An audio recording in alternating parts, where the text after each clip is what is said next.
نحمده ونصلي على رسوله الكريم اما بعد فاعوذ بالله من الشيطان الرجيم بسم الله الرحمن الرحيم ولا تباشروهن وانتم عاكفون في المساجد صدق الله مولانا العظيم وبلغنا رسوله النبي الكريم الامين ان الله وملائكته يصلون على النبي يا ايها الذين امنوا صلوا عليه وسلموا تسليما الصلاۃ والسلام علیک یا سیدی یا رسول اللہ وعلی آلک و اصحابک یا سیدی یا حبیب اللہ۔ نہایت ہی واجب الاحترام سامعین و ناظرین، آج کے اس ہمارے سلسلہ نمبر 125 میں ہم آپ کے سامنے جو سورہ بقرہ کی آیت نمبر 187 کا کچھ حصہ تلاوت کیا ہے اس کے بارے میں عرض کرتا جاؤں کہ آج انشاءاللہ العزیز ہم رمضان المبارک کے آخری عشرے میں اعتکاف کیا جاتا ہے اس کے بارے میں گفتگو ہوگی۔ گفتگو شروع کرنے سے پہلے عرض کروں گا جن دوستوں نے ابھی تک ہمارا چینل سبسکرائب نہیں کیا وہ ہمارے چینل کو سبسکرائب کریں، آگے شیئر کریں نیکی سمجھ کر، اور بیل آئیکن کو دبائیں تاکہ ہر آنے والی تقریر، ہر آنے والا بیان، اس کا نوٹیفیکیشن سب سے پہلے آپ کو ملے۔ اللہ تبارک و تعالیٰ نے قرآن کریم میں ارشاد فرمایا وَلَا تُبَاشِرُوهُنَّ وَأَنْتُمْ عَاكِفُونَ فِي الْمَسَاجِدِ، اور نہ مباشرت کرو ان عورتوں سے جب کہ تم اعتکاف بیٹھے ہو مسجدوں میں، یعنی مسجد میں اس آیت کریمہ سے اللہ نے اعتکاف کرنے کے بارے میں ارشاد فرمایا ہے کہ اپنی بیویوں سے مباشرت رمضان المبارک کی راتوں میں اس وقت جائز ہے جب اعتکاف میں نہ ہوں، اور جب اعتکاف ہو رات میں بھی مباشرت جائز نہیں ہے۔ نہایت ہی یکسوئی سے مولا کریم کی یاد کرنی چاہیے، صرف اسی ذات پاک کی طرف متوجہ ہو کر ذکر و اذکار اور تلاوت قرآن کی جائے۔ دل میں ہو یاد تیری گوشہ تنہائی ہو، دل میں ہو یاد تیری گوشہ تنہائی ہو، پھر تو خلوت میں عجب انجمن آرائی ہو۔ برادران اسلام، اعتکاف خلوت نشینی اور گوشہ تنہائی میں یاد الہی میں مصروف رہنے کا نام ہے۔ یہ اعتکاف کام سے بھاگ کر، ذمہ داریوں سے بھاگ کر چھپنے کا نام نہیں ہے۔ تقریباً 99% ہمارے حالات کچھ ایسے ہو چکے ہیں کہ اگر کوئی صدق دل سے بھی یہ عمل کرتا ہے تو اس کے لیے بھی عجیب سے آوازیں کسے جاتے ہیں کہ یہ کام سے بھاگنے کے لیے، ذمہ داریوں سے جان چھڑانے کے لیے اعتکاف کر رہا ہے۔ تو انسان کی نیت کو صرف اور صرف اللہ تبارک و تعالیٰ کی ذات پاک ہی جانتی ہے کہ انسان کے نیت کیا ہے اور اس نے عمل کیا کرنا ہے۔ یہ اللہ تبارک و تعالیٰ اور اس بندے کے درمیان کا معاملہ ہے، اس پر کسی کو فتویٰ دینے کی ضرورت نہیں ہونی چاہیے۔ اللہ تبارک و تعالیٰ کے گھر کا یہ مہمان بن کر 10 دن کا اعتکاف کرتا ہے، یہ سنت ہے، میرے آقا کریم صلی اللہ تعالیٰ علیہ وآلہ وسلم کی پیاری پیاری سنت ہے۔ سابقہ امتوں کے لوگ خلوت نشین ہو کر یہ سمجھتے تھے کہ ہم اپنی منزل تک پہنچ گئے ہیں، لیکن خلوت میں رہ کر بھی وہ لوگ وہ مرتبہ و مقام حاصل نہ کر سکے جو اللہ تعالیٰ نے اپنے محبوب کریم علیہ الصلاۃ والسلام کے وسیلہ سے امت مصطفیٰ علیہ الصلاۃ والسلام کو عطا فرمایا۔ بندہ مومن جب علائق دنیاوی سے کٹ کر، آلائش دنیاوی اور خواہشات نفسانی سے دور رہ کر، مخلوق سے علیحدہ رہ کر، اپنے خالق حقیقی سے لو لگا کر ذکر و فکر میں مشغول ہو جاتا ہے تو اس کے یہ چند یوم برسوں کی عبادت و ریاضت اور محنت و مشقت پر بھاری ہو جاتے ہیں۔ سبحان اللہ سبحان اللہ۔ جو پہلی امتیں گزری ہیں وہ خلوت نشین ہو کر سمجھتے تھے ہم نے مقام و مرتبہ پا لیا، لیکن فرمایا کہ جو نبی محترم شفیع معظم رحمت عالم جان جانا صلی اللہ علیہ وآلہ وسلم کے وسیلہ جلیلہ سے آپ کے امتی کو جو مقام و مرتبہ اللہ نے عطا فرمایا ہے وہ کسی اور امتی کسی اور امتوں میں سے کسی امت کو نہیں اللہ نے عطا فرمایا۔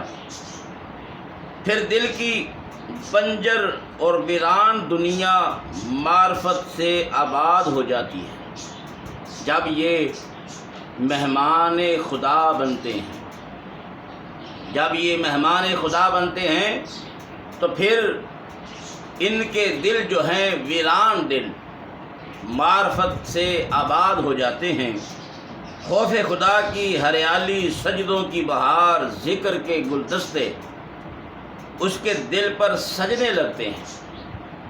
اعتکاف کس قدر حسین اور دل نشین امتزاج ہے جس میں بندہ بیٹھ کر اپنے نفس کا محاسبہ کر کے ایک مجرم کی حیثیت بارگاہ رب العالمین میں پیش کر کے اپنے آپ کو مجرم سمجھ کر اللہ کی بارگاہ میں اللہ کی عدالت میں پیش کر کے اپنے گناہوں پر ندامت کے آنسو بہا کر اس خلوت میں اللہ کی بارگاہ میں مجرم بن کر ندامت کے آنسو بہا کر تصفیہ باطن کر کے قرب خدا کی دولت سے بہرہ ور ہو سکے، اس لیے کہ نفس اپنی خلقت و ماہیت کے اعتبار سے بری خصلتوں کا مرکب و مرکز ہے۔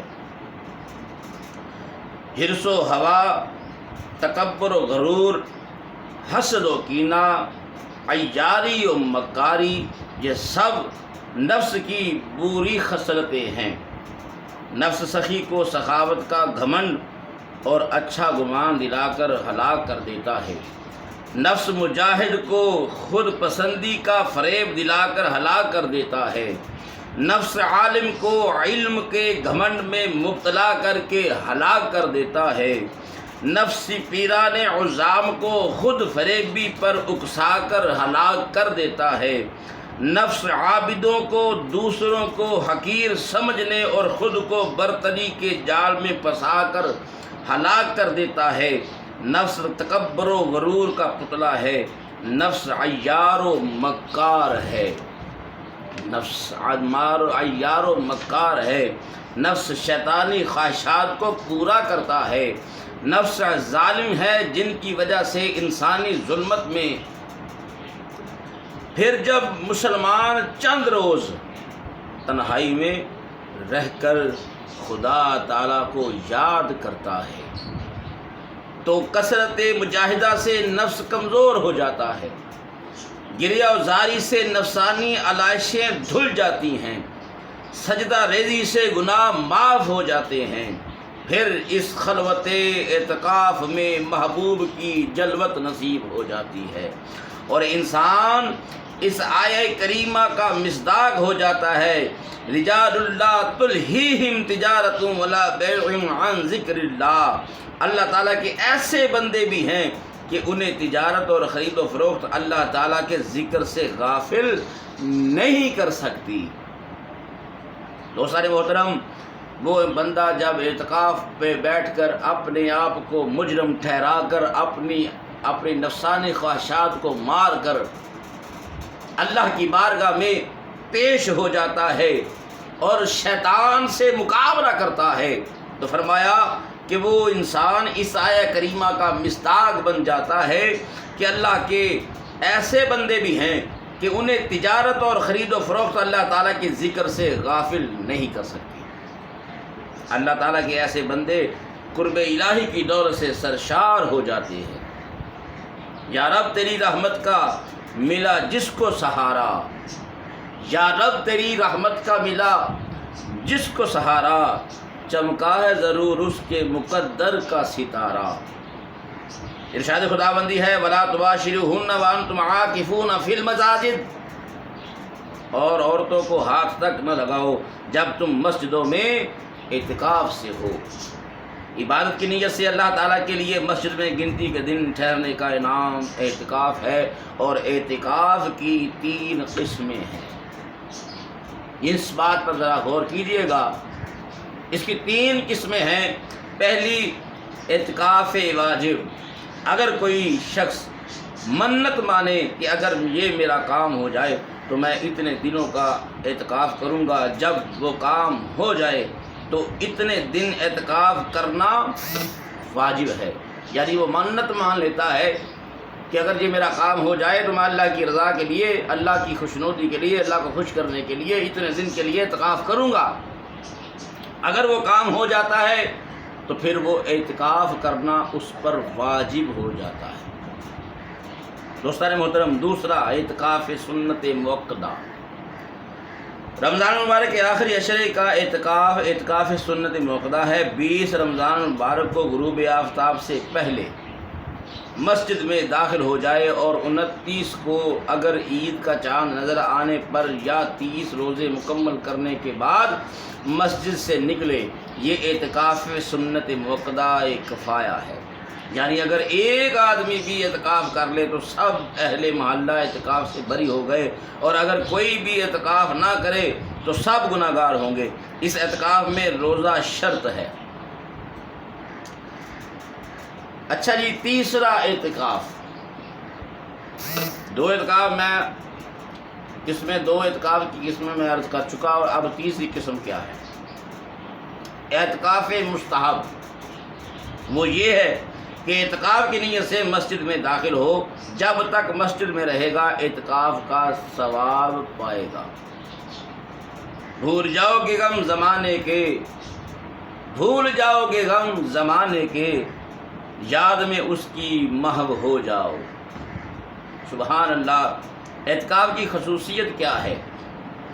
حضرت علی ابن حسین اپنے باپ سیدنا امام حسین رضی اللہ تعالی عنہم سے روایت کرتے ہیں کہ رسول اللہ صلی اللہ علیہ وآلہ وسلم نے ارشاد فرمایا، جس شخص نے رمضان کے آخری عشرے میں اعتکاف کیا وہ ایسے ہے جیسے کہ اس نے 2 حج یا 2 عمرے کیے۔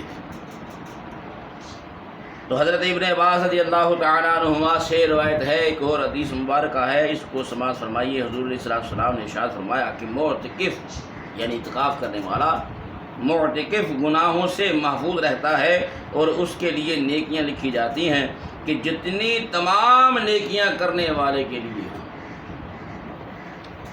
دوستان محترم، یہ اعتکاف کوئی عام سا معاملہ نہیں ہے، اعتکاف بہت بڑا ایک راز ہے جو اللہ اور اس کے بندے کے درمیان میں ہے۔ اس حدیث مقدس سے اعتکاف کا فائدہ معلوم ہوا، موت کے گناہوں سے محفوظ رہتا ہے، موت کے برائیوں اور لغو باتوں سے بچ جاتا ہے، موت کے جھوٹ اور غیبت سے بچ جاتا ہے، موت کے بوجہ اعتکاف جن نیک کاموں میں شامل نہیں ہو سکتا ان کا بھی ثواب اسے عطا کیا جاتا ہے۔ یعنی کوئی جنازہ ہے محلے میں، وہ عادتاً جنازے میں جایا کرتا تھا، جنازہ پڑھتا تھا اپنے مسلمان بھائی کا، اب وہ اعتکاف میں بیٹھ گیا، معتکف ہو گیا، اللہ کا مہمان بن گیا۔ اگر اس دوران جتنے بھی جنازے پڑھے جاتے ہیں وہ جاتا تو نہیں ہے، مسجد میں بیٹھا ہے، اللہ کی بارگاہ میں اعتکاف کر کے بیٹھا ہے، اس کو اس جنازے کا ثواب پڑھنے کا ضرور ملے گا۔ حضور سید عالم صلی اللہ تعالیٰ علیہ وآلہ وسلم نے ارشاد فرمایا، جو شخص اللہ تعالیٰ کی رضا کے لیے 1 دن اعتکاف بیٹھے گا، اللہ تعالیٰ اس شخص اور دوزخ کے درمیان 3 خندقوں جتنی آڑ بنا دے گا، جس کی مسافت زمین و آسمان کی مسافت سے بہت زیادہ ہے۔ سبحان اللہ۔ 1 دن کا اعتکاف جو ہے اس کا یہ مقام و مرتبہ ہے۔ تو معلوم ہوا اعتکاف رضا الہی کا ذریعہ ہے، اعتکاف جہنم سے دوری کا ذریعہ ہے، اعتکاف گناہوں سے بچنے کا ذریعہ ہے۔ آخر 10 دن سرور دو عالم صلی اللہ علیہ وآلہ وسلم عاکف ہر سالوں مسجد گھر نزدیک نبی دا بیٹھن فضل کمالوں۔ مسائل اعتکاف کیا ہیں؟ جب اعتکاف کریں نیت یہ کریں کہ میں اعتکاف اللہ تعالیٰ کے لیے کرتا ہوں، اور اس نیت کے ساتھ 20 رمضان المبارک کو عصر کے بعد سورج غروب ہونے سے پہلے ایسی مسجد میں جماعت ہو یا جامع مسجد میں داخل ہو جائے۔ عورت اپنے گھر کا کوئی حصہ یا کمرے کا کوئی کونا مقرر کر لے۔ مرد کے لیے مسجد اور عورت کے لیے اپنی مقررہ کردہ گھر کی جگہ سے بہتر کوئی جگہ نہیں ہے۔ بغیر ضرورت انسانی مثلا پیشاب پخانہ وضو غسل فرض وغیرہ کے نکلنا حرام ہے۔ اگر بلا ضرورت نکلے تو اعتکاف ٹوٹ جائے گا۔ اگرچہ بھول کر نکلے، اعتکاف کرنے والا دن رات مسجد میں ہی رہے گا، وہیں کھائے پیے اور سوئے۔ معتکف کے علاوہ کسی شخص کو مسجد میں کھانے پینے اور سونے کی اجازت نہیں۔ اگر ایسا کرنا چاہے تو اعتکاف مستحب کی نیت کر کے مسجد میں داخل ہو تو اس کے لیے کھانے پینے اور سونے کی اجازت بھی ہو جاتی ہے۔ اعتکاف کرنے والا بالکل چپ نہ رہے اور نہ لوگوں سے بلا ضروریات بات کرے۔ ضرورت کی چیز منگوا سکتا ہے، دنیاوی گفتگو ہرگز نہ کرے۔ نماز، نوافل، تلاوت، دینی کتب کے مطالعہ اور ذکر الہی میں مشغول رہے۔ یہ اعتکاف کرنے والے کے لیے ضروری چیزیں ہیں جو میں آپ کے سامنے عرض کر رہا ہوں۔ اعتکاف میں اس لیے چپ رہے کہ چپ رہنا ثواب ہے، یہ مکروہ تحریمی ہے، اور اگر ویسے ہی یعنی ثواب کی نیت کے بغیر چپ رہے تو حرج نہیں۔ ایک اہم گزارش، برادران گرامی، اعتکاف ہو یا کوئی اور عبادت ہو، ہر عبادت کی بنیاد